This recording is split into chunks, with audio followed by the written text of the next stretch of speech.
नमस्कार बच्चों। कक्षा 12 की जीव विज्ञान की इस कक्षा में मैं पवन कुमार डॉक्टर पंडित देवकृष्ण इंटर कॉलेज सगवर उन्नाव आपका स्वागत करता हूं। बच्चों, आज की इस अध्ययनशाला में हम लोग जीव और समष्टियां नामक अध्याय के भाग 1 का अध्ययन करेंगे। बच्चों, हम लोगों ने इस अध्याय को 2 भागों में विभाजित किया है, जिसके प्रथम भाग का हम लोग आज अध्ययन करने जा रहे हैं। आइए देखते हैं इस हमारा जो अध्याय है, जिसका भाग 1 है, इसके शिक्षण बिंदु कौन कौन से हैं, जिसका आज हम लोग अध्ययन करने जा रहे हैं। बच्चों, सबसे पहले हम लोग जीव और उसके पर्यावरण के विषय में जानेंगे। पर्यावरणीय कारक कौन कौन से होते हैं, इसके विषय में जानकारी पाएंगे। भौतिक या अजैविक कारक क्या होते हैं, इनके विषय में अध्ययन करेंगे।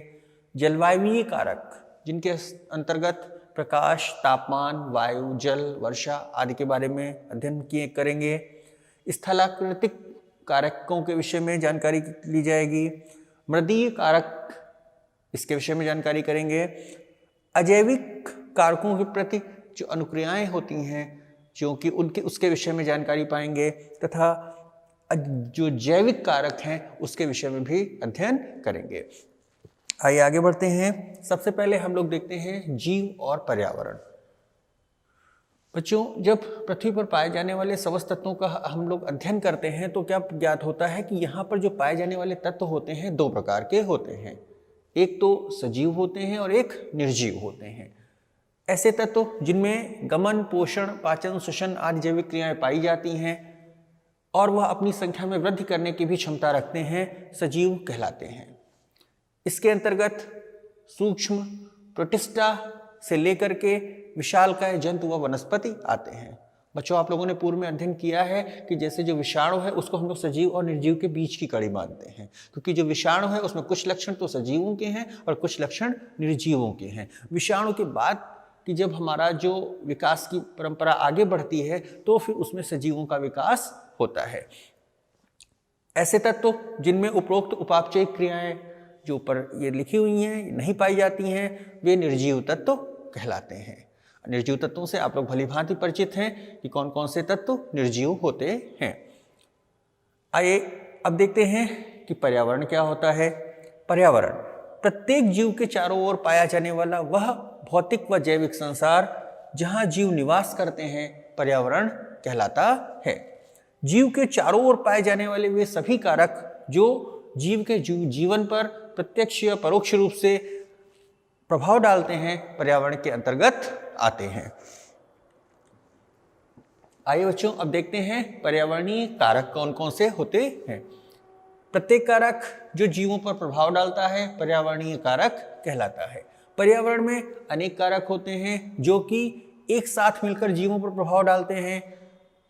सामान्य रूप से पर्यावरणीय कारकों को हम 2 भागों में विभाजित कर सकते हैं। यूं कह लें कि पर्यावरणीय कारक जो हैं वो मुख्य रूप से 2 प्रकार के होते हैं। एक होते हैं भौतिक, जिन्हें हम अजैविक कारक भी कहते हैं, तथा दूसरे होते हैं जैविक कारक। आइए देखते हैं सबसे पहले भौतिक या अजैविक कारक क्या होते हैं। भौतिक या अजैविक कारक, इसके अंतर्गत कई कारक आते हैं। जैसे इसमें हम जलवायुवीय कारक देखते हैं, जिसके अंतर्गत प्रकाश, ताप, वायु, वर्षा आदि आती है। दूसरे होते हैं स्थलाकृतिक कारक, जिसके अंतर्गत समुद्र तल से ऊंचाई, पर्वतों की दिशा आदि कारक आते हैं। तीसरा जो है हमारा मृदीय कारक, जो मिट्टी से संबंधित कारक हो रखता है। इसके अंतर्गत खनिज पदार्थ, मृदा वायु, मृदा जल, ह्यूमस आदि आते हैं जो जीवों पर अपना प्रभाव डालते हैं। आइए सबसे पहले देखते हैं कि जलवायुवीय कारक। बच्चों, इसमें जलवायु कारक में सबसे पहले हम लोग अध्ययन करते हैं प्रकाश। प्रकाश का जीवों पर क्या प्रभाव होता है इसके विषय में जानकारी प्राप्त करते हैं। पृथ्वी पर आप लोग जैसे जानते हैं कि जीवन संचालन के लिए ऊर्जा का जो एकमात्र स्रोत है वो सूर्य है, जो कि प्रकाश के रूप में धरती पर उसकी जो ऊर्जा होती है वो प्रकाश के रूप में धरती पर पहुंचती है। पौधे की जो पत्तियां होती हैं इस सौर ऊर्जा को अवशोषित करती हैं और ये लगभग 83% ऊर्जा को अवशोषित करती हैं। 12% ऊर्जा जो होती है वो परावर्तित हो जाती है और जो 5% होती है वो पारगत हो जाती है। जैसे इस चित्र में दिखाया जा रहा है कि किस प्रकार से एक पत्ती है, पत्ती में ऊपर सूर्य दिखाया गया है, सूर्य का प्रकाश पत्ती पे पड़ता है तो जो 83% है वो अवशोषित दिखाई जा रही है, 12% रिफ्लेक्टेड है अर्थात परावर्तित हो रही है, और जो ट्रांसमिटेड है अर्थात पारगत हो रही, वो 5% जो लाइट हो रही है, प्रकाश जो है वो पारगत हो रहा है। पौधे जो 83% ऊर्जा अवशोषित करते हैं, इसमें से केवल 4% भाग ही प्रकाश संश्लेषण में प्रयोग करते हैं। शेष जो 79% है, जिसको 79% भी कहते हैं, वो ऊष्मा के रूप में पर्यावरण में विसरित हो जाती है। बच्चों, हम लोग देखते हैं अब कि प्रकाश का पौधों पर क्या प्रभाव होता है। सबसे पहले देखते हैं कि प्रकाश संश्लेषण की क्रिया। आप लोग जानते हैं कि पौधे की एक प्रमुख जैविक क्रिया है जिसके द्वारा पौधे भोजन निर्माण की क्रिया करते हैं तथा वायुमंडल में ऑक्सीजन को मुक्त करते हैं। इस क्रिया ये क्रिया होती है, ये सूर्य के प्रकाश की उपस्थिति में ही संपन्न होती है, और इसलिए जो प्रकाश संश्लेषण की क्रिया में प्रकाश का एक विशेष योगदान होता है। अगर सूर्य का प्रकाश या प्रकाश नहीं मिलेगा तो प्रकाश संश्लेषण की क्रिया प्रभावित होगी, जिससे पौधों के भोजन निर्माण की क्रिया भी प्रभावित होगी तथा वातावरण में ऑक्सीजन की जो मात्रा है उसमें भी कमी देखने को मिल सकती है। वाष्पोत्सर्जन व रंध्रों के खुलने बंद होने पर प्रकाश का क्या प्रभाव है। बच्चों, आप लोगों ने पूर्व में अध्ययन किया है, कक्षा 11 में अध्ययन किया है कि जो वाष्पोत्सर्जन की जो क्रिया होती है, जिसके द्वारा पौधों की जो पत्तियों से जो जल होता है, अतिरिक्त जल होता है, वो वाष्प के रूप में बाहर निकलता है, वाष्पित होता है, इसको वाष्पोत्सर्जन कहते हैं। अगर प्रकाश नहीं होगा तो वाष्पोत्सर्जन की क्रिया भी धीमी हो जाएगी। और जो रंध्रों का खुलना और बंद होना, क्योंकि आप लोग जानते हैं कि रंध्रों के खुलने और बंद होने से ही वाष्पन की क्रिया संपन्न होती है, तो जब रंध्र का खुलना और बंद होना प्रभावित होगा तभी वाष्पन की क्रिया भी प्रभावित होगी। इसलिए प्रकाश का वाष्पोत्सर्जन या रंध्रों के खुलने और बंद होने पर सीधा प्रभाव होता है। पादप गतियां, जो तीसरा बिंदु है हमारा, प्रकाश का पादप की गतियों पर भी एक विशेष प्रभाव होता है। बच्चों, आप लोगों ने देखा होगा कि हम जो पौधे की जब हम बीज को बोते हैं तो उसकी जो जड़ होती है हमेशा प्रकाश के विपरीत अर्थात अंदर की ओर जाती है, और जो उसकी पत्तियां होती हैं हमेशा प्रकाश की ओर अर्थात ऊपर की ओर आती हैं। अगर हम किसी बीज को उल्टा करके भी किसी डिब्बे में रख दें और ऊपर से प्रकाश डालते हैं तो भी हम देखेंगे कि जड़ें घूम करके नीचे की ओर चली जाएंगी और पत्तियां प्रकाश की ओर ही गति प्रदर्शित करती हैं। बीजों के अंकुरण पर प्रकाश का विशेष प्रभाव होता है। प्रकाश की उपस्थिति में बीजों का अंकुरण आसानी से होता है। ऑक्सिन का निर्माण, जो ऑक्सिन है बच्चों, ये एक वृद्धि कारक हार्मोन है जो पौधों के शीर्ष भाग पर पाया जाता है, और ये जो प्रकाश की उपस्थिति में ये पौधों की वृद्धि को प्रेरित करता है। प्रकाश की उपस्थिति में ऑक्सिन हार्मोन का संश्लेषण पर्याप्त मात्रा में होता है, जिसके कारण पौधों की वृद्धि जो होती है वो उचित रूप से होती है। दीप्तिकालिता, जो हमारा अगला बिंदु है बच्चों, ये एक ऐसा बिंदु है जिसके बारे में हम लोग थोड़ा अलग से पढ़ते हैं कि पौधों में पुष्पन हेतु आवश्यक प्रकाश अवधि जो होती है उसको हम लोग दीप्तिकालिता कहते हैं। दीप्तकाल से दीप्तकालिता बना हुआ है, अर्थात पुष्पन के लिए आवश्यक प्रकाश अवधि को हम उसका दीप्तकाल कहते हैं। और इस दीप्तकालिता के आधार पर पौधे 3 प्रकार के होते हैं, या हमने पौधों को 3 भागों में बांटा है। एक है लंबी अवधि वाले पौधे, ऐसे पौधे जिनके पुष्पन के लिए लंबे समय तक प्रकाश की आवश्यकता होती है, जैसे हेनबेन है, पालक है। दूसरा है लघु अवधि वाले पौधे, ऐसे पौधे जिनको के पुष्पन के लिए कम प्रकाश अवधि की आवश्यकता होती है, जैसे सोयाबीन। तटस्थ या समप्रकाशी पौधे, ऐसे पौधे जिनके पुष्पन के लिए एक समान प्रकाश की आवश्यकता होती है, अर्थात न बहुत अधिक न बहुत कम। इनको हम लोग समप्रकाशी या फोटो न्यूट्रल प्लांट्स भी कहते हैं। इसके अंतर्गत टमाटर और मिर्च आते हैं। तापमान, आइए देखते हैं तापमान का पौधों पर क्या प्रभाव होता है। बच्चों, आप लोग जानते हैं कि तापमान, पृथ्वी पर जो तापमान का भी जो प्रमुख स्रोत है वो सूर्य ही है। कोई भी जीव 0 डिग्री सेंटीग्रेड से 50 डिग्री सेंटीग्रेड का जो तापमान होता है उसको आसानी के साथ सह लेता है, किंतु जो उनके लिए अनुकूलतम ताप होता है, जिसमें कोई भी जीव, चाहे पौधा हो चाहे वो जंतु हो, अपना जो जीवन है वो अच्छी तरीके से जो बिताता है, अर्थात उसके लिए जो अनुकूलतम ताप होता है वो 25 से 35 डिग्री सेंटीग्रेड होता है। इस तापमान पे जो जैविक क्रियाएं होती हैं, उपापचय क्रियाएं होती हैं, वो बड़ी सरलता के साथ चलती हैं। ताप के आधार पर विश्व में 4 प्रकार की वनस्पति पाई जाती है। नंबर 1 पे देखते हैं महातापी अर्थात जिनके लिए बहुत अधिक तापमान की आवश्यकता होती है, अधिक ताप पर जो वनस्पतियां पाई जाती हैं, इसके अंतर्गत हमारे उष्णकटिबंधीय पौधे आते हैं। मध्यतापी जिनको बहुत मध्यम तापमान की आवश्यकता होती है वृद्धि के लिए, इसके अंतर्गत हमारे उष्णकटिबंधीय वनस्पति आती है। महातापी के अंतर्गत उष्णकटिबंधीय पौधे आते हैं, वृक्ष आते हैं, बड़े बड़े वृक्ष आते हैं, और इसके अंतर्गत मध्यतापी के अंतर्गत उष्णकटिबंधीय वनस्पति आती है, छोटे पौधे। न्यूनतापी, इसके अंतर्गत क्या होता है, जो 3600 मीटर की ऊंचाई पर उगने वाले शंकुवृक्ष अनावृतबीजी पौधे आते हैं, जो कि कम ताप पर वृद्धि व विकास करते हैं। अति न्यूनतापी पौधे, इसके अंतर्गत उत्तरी ध्रुव व पर्वतीय भागों में 4800 मीटर से अधिक ऊंचाई पर पाए जाने वाली वनस्पतियां आती हैं। इसके अंतर्गत हमारे कुछ जो ब्रायोफाइटा संघ के सदस्य हैं, मॉसेज हैं, कुछ फर्न हैं, टेडोफाइटा के सदस्य हैं, ये उगते हैं, ये पाए जाते हैं। अब देखते हैं बच्चों, पौधों पर तापमान का क्या प्रभाव होता है। पौधों पर जो तापमान का प्रभाव होता है उसको हम देखते हैं, पृथ्वी पर जो औसत तापमान होता है वो ऋतु के अनुसार बदलता रहता है। आप लोग जानते हैं कि तापमान हमेशा एक समान नहीं रहता, गर्मियों में अधिक होता है, सर्दियों में कम होता है।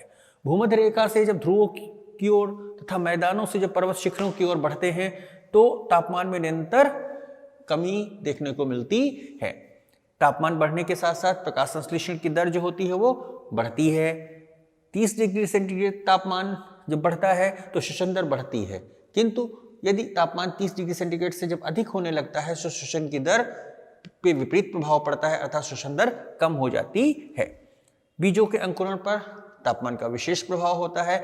बीजों के अंकुरण पर प्रकाश के साथ साथ तापमान भी विशेष योगदान देता है। आप देख सकते हैं कि जब बीजों में अंकुरण होता है, अगर किसी पोटली में बहुत सारे बीजों को हम हल्का सा पानी छिड़क के रख देते हैं और फिर जब उसमें अंकुरण होता है तो हम देखते हैं उसमें बहुत अधिक तापमान, वो उसमें हल्की सी गर्मी आ जाती है, जो हमें ये एहसास कराती है कि इन बीजों के अंकुरण में तापमान का विशेष महत्व होता है। वसंतीकरण, कुछ पौधों के ये जो एक वसंतीकरण जो यहाँ पे लिखा हुआ है इसको भी थोड़ा सा हम लोग समझते हैं।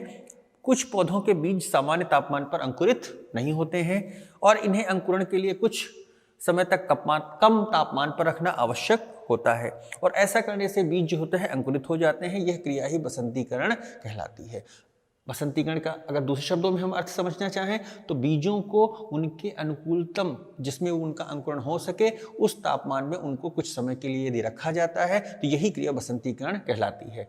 ऐसे क्षेत्र जहाँ पर तापमान या तो बहुत कम है या बहुत अधिक है, वहाँ पर बीजों के अंकुरण के लिए ये विधियाँ अपनाई जाती हैं और इस विधि से बीजों का अंकुरण आसानी के साथ हो जाता है और इसी क्रिया को हम लोग बसंतीकरण कहते हैं। आइए देखते हैं अब वर्षा या रेन का क्या प्रभाव होता है। वर्षा या जल किसी भी जीव के जीवन के लिए अत्यंत आवश्यक होते हैं। जल वर्षा के रूप में धरती पर गिरता है, फिर तालाबों, नदियों, पोखरों, समुद्र आदि में इकट्ठा होकर पौधों व जंतुओं की जो जरूरतें होती हैं उनको पूरा करता है। पृथ्वी पर जल पुनः वाष्प के रूप में परिवर्तित होता है और फिर पृथ्वी पर जो है जलीय चक्र चलता है। वर्षा के आधार पर यदि हम पौधों का वर्गीकरण करें तो देखें पौधों का आवास निम्न प्रकार का हो सकता है। यदि यहाँ पर हमने इस बनाई हुई है सारणी की तरीके से, इसमें वार्षिक वर्षा दिखाई गई है। एक है 0 से 10 इंच, 10 से 30 इंच, 30 से 50 इंच और 50 इंच से अधिक। जो 0 से 10 इंच वार्षिक वर्षा होती है इसमें मरुस्थलीय पौधे अर्थात बहुत कम वर्षा जहाँ पे होती है वहाँ मरुस्थलीय पौधे वृद्धि करते हैं। 10 से 30 इंच वर्षा जहाँ पे होती है वार्षिक, वहाँ पर घास स्थल, सवाना वृक्ष पाए जाते हैं। जहाँ पर वर्षा 30 से 50 इंच तक होती है वार्षिक वर्षा, वहाँ पर क्या है, जंगल उगते हैं। और जहाँ पर 50 इंच से भी अधिक वर्षा पाई जाती है, वार्षिक वर्षा होती है, वहाँ पर आर्द्र वन पाए जाते हैं। बच्चों अब हम लोग देखते हैं स्थलाकृतिक कारक क्या होते हैं। इनके अंतर्गत जो स्थलाकृतिक कारक होते हैं इसके अंतर्गत निम्न कारक आते हैं, जैसे एक अक्षांशीय कारक होते हैं, ऊंचाई होता है, ढाल की मात्रा होती है, ये सब जो है ये स्थलाकृतिक कारक होते हैं। अक्षांशीय कारक सबसे पहले देखते हैं क्या होता है। भूमध्य रेखा से ध्रुवों की ओर जाने पर वनस्पति कम होती जाती है। जैसे सबसे अधिक वनस्पति जो होती है कहाँ होती है, भूमध्य रेखा के आसपास, 23 डिग्री नॉर्थ से 23 डिग्री साउथ के मध्य जो होता है वो सबसे अधिक वनस्पति पाई जाती है। अमेज़न घाटी जो हमारी अमेरिका में पाई जाती है, वहाँ सर्वाधिक जैव विविधता पाई जाती है, बहुत सी वनस्पति पाई जाती है, क्योंकि वो इसी क्षेत्र के अंतर्गत आती है। इससे जब हम लोग आगे की ओर बढ़ते हैं तो जो ऊपर की ओर बढ़ते हैं, ध्रुव की ओर बढ़ते हैं, आगे बढ़ते हैं, तो वनस्पति में धीरे धीरे कमी प्रदर्शित होती है। ऊंचाई बढ़ने पर भी तापमान कम होता है। जैसा कि जानते हैं हम लोग कि प्रत्येक 1000 मीटर ऊपर चढ़ने पर तापमान में लगभग 6 डिग्री की कमी आ जाती है। अतः जब तापमान में कमी होती है तो धीरे धीरे ऊंचाई की ओर बढ़ने पर वनस्पति भी कम होती जाती है। और जब बहुत अधिक ऊंचाई की बात करते हैं तो वहाँ पर अनावृत बीजी पौधे, हमारे कुछ शंकुवन, लाइकेन, मॉस, फर्न आदि वृद्धि करते हुए पाए जाते हैं। ढाल की मात्रा, ऐसा माना जाता है कि ढाल की मात्रा जितनी अधिक होती है वनस्पति उतनी अधिक अस्थिर होती है, अर्थात उतनी ही अधिक उसमें कमी प्रदर्शित होती है। मतलब जब ढाल अधिक होगी तो पानी अधिक उसमें रुक नहीं पाएगा, पानी नहीं रुकेगा तो वनस्पति भी उसमें बहुत अच्छी वृद्धि नहीं कर पाएगी। इसीलिए ढाल की मात्रा जितनी अधिक होती है वनस्पति उतनी ही अधिक अस्थिर होती है। बच्चों, हम लोग देखते हैं मृदीय कारक क्या होते हैं। जब मृदा की रचना, उसमें पाए जाने वाले खनिज पदार्थ आदि जीवों पर प्रभाव डालते हैं तो इसे मृदीय कारक कहते हैं। मृदा का निर्माण 2 विधियों से होता है, अपक्षय और दूसरा है मृदा जनन। जो हमारा अपक्षय होता है, इसमें क्या होता है बच्चों, हम लोग देखते हैं कि जो वर्षा होती है वायु के बहुत अधिक वेग से घर्षण के कारण, अर्थात जब पत्थर आपस में घिसते हैं, घर्षण होता है आपस में, नदी के तेज बहाव से बड़ी बड़ी जो चट्टानें होती हैं वो घिसती हैं, उनका अपक्षय होता है और मृदा का निर्माण होता है। अर्थात जो बड़े बड़े चट्टानें हैं, पत्थर हैं, जब घिसते हैं तो उनसे एक थोड़ी थोड़ी सी जो रेत बनती है और रेत ही आगे चल के मृदा का निर्माण करती है। मृदा जनन हमने जो दूसरी विधि बताई है, ये क्या होती है? मृदा जनन में क्या, इसमें सूक्ष्म जीवों का विशेष महत्व होता है। इस क्रिया में जो हमारे सूक्ष्म जीव होते हैं, जैसे कवक है, लाइकेन है, कुछ शैवाल होते हैं, ये जो सूक्ष्म जीव होते हैं किन्हीं बड़ी बड़ी चट्टानों पर आदि पर उगते हैं। और जब उन पर उगते हैं तो क्या होता है, उसमें अपनी जब वहाँ फैलते हैं तो उनकी जो ऊपरी परत होती है उसके ऊपर काफ़ी मजबूती के साथ उसको जकड़ते हैं और फिर क्या होता है कि ऊपरी परत धीरे धीरे कमज़ोर हो जाती है और वो फिर अपघटित हो जाती है। और जब अपघटित होती है तो उससे मृदा का निर्माण होता है और ये जो मृदा बनती है इसमें पोषक तत्व तो बहुत अधिक मात्रा में उपस्थित होते हैं, इसीलिए इसको ह्यूमस भी कहते हैं। तो अर्थात जब मृदा जनन होता है तो सूक्ष्म जीवों के द्वारा ह्यूमस का निर्माण होता है। हम लोग जब मृदा जनन को पढ़ते हैं तो इसमें हमारा जो लाइकेन है इसका विशेष महत्व होता है। लाइकेन का जैसे बच्चों हम लोग जानते हैं कि ये शैवाल और कवक के आपसी सहयोग से या उनका एक सहजीवी संबंध जो होता है वो लाइकेन में प्रदर्शित होता है। शैवाल कवक के लिए भोजन बनाते हैं, पोषण प्रदान करते हैं और कवक अपने जो उसके माइसीलियम होते हैं, कवक जाल होता है, उसके द्वारा जो जिस चट्टान पे या जिस सतह पर ये उगते हैं उस सतह को क्या है, अपघटित करने का कार्य करते हैं। बच्चों, यहाँ पर जो हमारा एक चित्र दिखाया गया है जिसको हमने मृदा परिच्छेदिका के नाम से बताया है, आप लोग इससे भली भांति परिचित हैं, पूर्व की कक्षाओं में आपने इसको देखा होगा। आइए इसमें देखते हैं कि इस मृदा परिच्छेदिका में इसमें 0 स्तर, A, B, C और D 4 स्तरों को दिखाया गया है। जो हमारा 0, A और B स्तर होता है इसको टॉप सॉइल या ऊपरी मृदा कहते हैं और जो इसके नीचे जो इसका C स्तर होता है उसको सब सॉइल के नाम से जानते हैं। और सबसे निचला जो स्तर होता है वहाँ पर बड़ी बड़ी चट्टानें पाई जाती हैं जिसको R स्तर के रूप में प्रदर्शित किया गया है। जो हमारे इस मृदा परिच्छेदिका का जो सबसे ऊपर का स्तर होता है जिसको O लेवल भी कहते हैं, ऊपरी स्तर जो होता है इसी में ह्यूमस पाया जाता है और इसी स्तर पे जो पौधे होते हैं बहुत अच्छी प्रकार से वृद्धि करते हैं। इसमें खनिज पदार्थ भरपूर मात्रा में उपस्थित होते हैं। इसी के साथ साथ जो हमारा A स्तर होता है वो O लेवल के ठीक नीचे वाला स्तर होता है जिसमें भी ह्यूमस भरपूर मात्रा में उपस्थित होता है। क्यों? क्योंकि जब हम लोग जुताई करते हैं तो ऊपरी परत, जो सबसे ऊपरी लेयर होती है, ऊपरी परत के साथ में कुछ नीचे तक भी उसकी जुताई होती है, और उस नीचे वाले भाग तक पौधों की जड़ें आसानी के साथ पहुंचती हैं और वहां तक पर खनिज पदार्थ भरपूर मात्रा में उपस्थित होते हैं, तभी पौधे की वृद्धि बहुत अच्छी होती है। तो जो हमारा ए स्तर होता है वो ह्यूमस होता है। फिर उसके बाद का जो नीचे का स्तर होता है, जिसको बी स्तर कहते हैं, उसे चिकनी मिट्टी, एल्युमिनियम आदि उसमें पाए जाते हैं। जो उसके बाद का सी स्तर होता है, उसमें खनिज पदार्थ, चट्टानें, कैल्शियम कार्बोनेट की बनी हुई चट्टानें आदि पाई जाती हैं। और जो सबसे नीचे का आर स्तर आप देख सकते हैं, उसमें बड़ी बड़ी चट्टानें पाई जाती हैं। जो हमारा ए स्तर ह्यूमस और बी चिकनी मिट्टी का जो स्तर होता है, इसको मिला करके हम लोग सोलम के नाम से भी जाना जाता है, इसको सोलम भी कहते हैं। बच्चों, अब हम लोग देखते हैं कि मृदा जल क्या होता है। वर्षा के रूप में जो जल धरती पर गिरता है उसका अधिकांश भाग तो बह जाता है, किंतु जल का वह भाग जो मृदा के द्वारा अवशोषित कर लिया जाता है मृदा जल कहलाता है। मृदा जल कई प्रकार का होता है। सबसे पहले देखते हैं गुरुत्वीय जल, या भूमि के नीचे काफी गहराई तक पाया जाता है, किंतु ये पौधों को प्राप्त नहीं होता क्योंकि बहुत गहराई में होता है। केशिका जल नंबर 2 पे है। यह जल मिट्टी के कणों के बीच में रिक्त स्थानों में पाया जाता है और यह जल पौधों को बड़ी आसानी के साथ प्राप्त होता है, इससे पौधे बड़ी आसानी के साथ ग्रहण कर पाते हैं। अर्धताग्राही जल, यह जल मिट्टी के कणों के चारों ओर एक पतली परत के रूप में पाया जाता है और यह भी पौधों को प्राप्त नहीं हो पाता है। रवे का जल, जिसको अंग्रेजी में क्रिस्टलाइन वाटर भी कहते हैं, यह जल मिट्टी के कणों में रासायनिक रूप से बंधित होता है, बंधित रूप में पाया जाता है और ये जल भी जो है पौधों को बहुत आसानी के साथ प्राप्त नहीं होता है। इस प्रकार हम देखते हैं कि उपरोक्त जलों में से केवल केशिका जल या कैपिलरी वाटर को ही पौधे बहुत आसानी के साथ ग्रहण करते हैं। अब देखते हैं बच्चों कि जो अजैविक कारक हैं उनके प्रति अनुक्रियाएं क्या होती हैं। अजैविक कारकों के प्रति अनुक्रियाएं, पृथ्वी पर पाए जाने वाले विभिन्न प्रकार के जो जीव होते हैं वातावरण में उपस्थित जैविक कारकों के प्रति संवेदी होते हैं और इन कारकों की दशाओं में परिवर्तन यहाँ निवास करने वाले जीवों को प्रभावित करता है।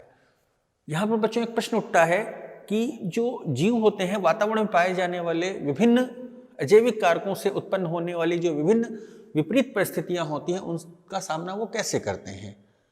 आप लोग देख सकते हैं कि जो हम लोग अभी कारकों का जो अध्ययन कर रहे थे, कहीं भी हो सकता है कभी वर्षा बहुत अधिक ना हो, कहीं पर बहुत तेज गर्मी होने लगे, तापमान बहुत अधिक हो जाए, तो क्या होगा, वहाँ पर जो निवास करने वाली वनस्पति है, वहाँ पे पाए जाने वाले जीव हैं, उनका क्या होगा। तो ये सब विपरीत परिस्थितियाँ हैं जो प्रकृति के द्वारा उत्पन्न होती हैं। तो ये जो हमारी जो विपरीत परिस्थितियाँ होती हैं, जो जीव होते हैं वातावरण में रहते हैं, ये उनका सामना कैसे करते हैं, इसका हम लोग अब उत्तर देखते हैं। पृथ्वी पर जो निवास करने वाले जीव हैं वो अजैविक कारकों के द्वारा जो उत्पन्न विपरीत परिस्थितियां हैं उनसे सामना करने के लिए कुछ विशेष प्रक्रियाएं अपनाते हैं, जिनमें से कुछ प्रमुख प्रक्रियाओं का हम लोग आगे अध्ययन करते हैं। सबसे पहले देखते हैं नियमन करना। स्तनधारियों में पाई जाने वाली यह एक विशेष व्यवस्था होती है जिसके अंतर्गत जीव होम्योस्टैटिस विधि के द्वारा अपने शरीर की विभिन्न जैविक प्रक्रियाओं को नियमित करते हैं। होम्योस्टैटिस क्या होती है कि किसी भी परिस्थिति के प्रति अपने शरीर को समान बनाए रखने का प्रयास करना होम्योस्टैटिस कहलाता है। अपने स्टेटस को समान बनाए रखना। जैसे जब गर्मी बहुत लगती है तो पसीना निकलने लगता है, जिससे जो अंदर और बाहर का तापमान में समरूपता आने लगती है। सर्दी जब बहुत होती है तो हमें कपकपी आती है, जीवों को क्या होता है, कपकपी आती है, जिसके कारण क्या होता है कि जो उससे जो शरीर में जो क्रियाएं होती हैं वो तेज होती हैं और जो सर्दी का एहसास होता है वो कम हो जाता है। संरूपण करना, इस प्रक्रिया के अंतर्गत जीव बदली हुई परिस्थितियों के प्रति नियमन तो नहीं कर पाते, परंतु क्या करते हैं कि फिर उन्हीं बदली हुई परिस्थितियों के अनुरूप स्वयं को परिवर्तित करने का प्रयास करते हैं। बहुत कम जीवों में ऐसा पाया जाता है संरूपण विधि जो होती है। तीसरा है प्रवास करना। जो प्रवास करने की प्रक्रिया है यह मुख्य रूप से पक्षियों के द्वारा अपनाई जाती है। विपरीत परिस्थितियों में जो क्षेत्र में निवास करने वाले जो जीव होते हैं वो एक स्थान से दूसरे स्थान की ओर चले जाते हैं और जब परिस्थितियां अनुकूल होती हैं तो पुनः अपने क्षेत्र में वापस लौट आते हैं। यह जो क्रिया है मुख्य रूप से पक्षियों के द्वारा अपनाई जाती है। जो पक्षी होते हैं ये प्रवास करके बहुत दूर दूर तक चले जाते हैं, कभी तो समुद्र पार करके भी एक स्थान से दूसरे स्थान पर जाते हैं। निलंबित करना, जो चौथी विधि यहाँ दिखाई गई है, यह सूक्ष्म जीवों के द्वारा अपनाई जाने वाली विधि है, जिसके द्वारा जीव अपने आप को विपरीत परिस्थितियों से बचाते हैं। इसके अंतर्गत जो जीवाणु है, कवक है, शैवाल है आदि विपरीत जो जीव हैं विपरीत परिस्थितियों से बचने के लिए अपने शरीर के ऊपर एक विशेष प्रकार का आवरण बना लेते हैं और तब तक उसी रूप में पड़े रहते हैं जब तक परिस्थितियां अनुकूल ना हो जाए, और इस प्रकार से उन विपरीत परिस्थितियों से सामना कर पाते हैं। पांचवी जो है हमारा अनुकूलन। अनुकूलन एक बहुत अच्छी विधि है। इसमें क्या है कि जीव जिस क्षेत्र में निवास करता है वहाँ की परिस्थितियों से साम्य स्थापित करने का प्रयास करता है और वहाँ से साम्य स्थापित करता है। जैसे रेगिस्तानी पौधों में धसे हुए रंध्रों का पाया जाना। अब जब प्रकृति ने ऐसी व्यवस्था दी है कि उनकी रंध्र जो होते हैं बहुत अंदर धसे हुए होते हैं। जलीय पौधों में जो रंध्र है बाहरी सतह पर होते हैं जिससे उत्सर्जन अधिक हो। उभयचर जो होते हैं उसमें गिल्स और फेफड़े दोनों होते हैं, अर्थात जब जल में हो तो गिल्स के द्वारा श्वसन हो, जब बाहर हो तो फेफड़े श्वसन के लिए उपयोग किए जाए। प्रकृति में जीवों के अंदर उनके वासस्थान के अनुसार अनुकूलन पाया जाता है। बच्चों अब हम लोग देखते हैं जैविक कारक क्या क्या होते हैं। प्रकृति में विभिन्न प्रकार के जैविक कारक होते हैं जो एक साथ रहकर एक दूसरे को प्रभावित करते हैं। प्रत्येक पौधा जंतु दूसरे पौधों और जंतु के साथ रहकर समुदाय बनाता है और ये सभी जीव एक दूसरे के साथ संबंध रखते हैं। किसी स्थान पर उगने वाले पौधों में पारस्परिक संबंध, इसके अंतर्गत हम लोग देखते हैं बच्चों अधिपादप। ऐसे पौधे जो किसी पौधे पर उगते तो हैं किंतु उससे कुछ ग्रहण नहीं करते, न भोजन ग्रहण करते हैं न जल ग्रहण करते हैं, अपना भोजन स्वयं बनाते हैं। जैसे ऑर्किड के वेलामेन। ऑर्किड एक पौधा है जो किसी वृक्ष पे पाया जाता है और उसके जो वेलामेन होते हैं उनके द्वारा वो आर्द्रताग्राही होता है, आर्द्रता को वो वायुमंडल से ग्रहण करता है और अपना भोजन स्वयं बनाता है। इस प्रकार ऐसे पौधे अधिपादप कहलाते हैं। परजीवी, ऐसे पौधे जो भोजन के लिए दूसरे पौधे पर निर्भर होते हैं परजीवी कहलाते हैं। उदाहरण के रूप में हम देख सकते हैं अमरबेल। तीसरा है मृतोपजीवी पौधे। ऐसे जीव जो सड़ी गली वस्तुओं पर, जंतुओं पर, वनस्पतियों पर उगते हैं मृतोपजीवी कहलाते हैं, जैसे कवक। सहजीवी, जब दो जीव एक दूसरे को लाभ पहुंचाते हुए साथ साथ रहते हैं तो इसे सहजीवन कहते हैं। इसका सबसे अच्छा उदाहरण लाइकेन होता है। साइकेस की कोरेलाइड जड़ में पाया जाता है। एक ही स्थान पर पाए जाने वाले जंतु और वनस्पति में पारस्परिक संबंध। परागण, आप देखते हैं परागण की क्रिया जंतुओं के द्वारा संपन्न होती है, पक्षियां करती हैं, कीट करते हैं आदि आदि। कीटभक्षी पौधे ऐसे स्थानों में पाए जाते हैं जहाँ नाइट्रोजन की कमी होती है। वो क्या करते हैं, ऐसे पौधे जैसे नेपेंथिस ड्रोसेरा है, ये कीटों को अपने पकड़ लेते हैं और उनको अपघटित कर देते हैं और अपनी नाइट्रोजन की कमी को पूरा करते हैं और मिट्टी में, मृदा में नाइट्रोजन की कमी पूरी करते हैं। चराई, ये जो चराई होती है जंतुओं के द्वारा, इससे निश्चित रूप से वनस्पति का ह्रास ही होता है क्योंकि पौधे निश्चित रूप से वनस्पति को नष्ट करते हैं।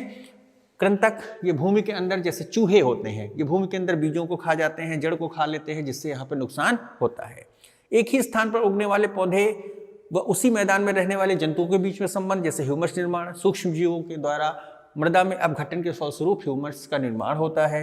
नाइट्रोजन स्थिरीकरण की जो क्रिया होती है इसमें हम देखते हैं कुछ सूक्ष्म जीव जैसे नीलहरे शैवाल, ईस्ट, जीवाणु आदि जो है नाइट्रोजन स्थिरीकरण करके मृदा में नाइट्रोजन की कमी को पूरा करते हैं। बच्चों अब हम लोग अंत में आज का गृह कार्य देख लेते हैं। सबसे पहले आपको करना है कि मृदा में ह्यूमस कैसे बनता है। दूसरा प्रश्न है पौधों में प्रकाश संश्लेषण की क्रिया का पर प्रकाश का क्या प्रभाव होता है। तीसरा प्रश्न बच्चों हम लोगों का है तापमान के आधार पर विश्व में कितने प्रकार की वनस्पतियां पाई जाती हैं। चौथा प्रश्न है मृदा का निर्माण कैसे होता है। पांचवा है पौधे किस प्रकार के जल को आसानी से ग्रहण कर सकते हैं। और हमारा जो आखिरी प्रश्न है रेगिस्तानी पौधे और जंतु वातावरण से किस प्रकार अनुकूलन स्थापित करते हैं। बच्चों आज के अध्याय को हम लोग यहीं विराम देते हैं। शेष भाग हम लोग भाग 2 में अध्ययन करेंगे।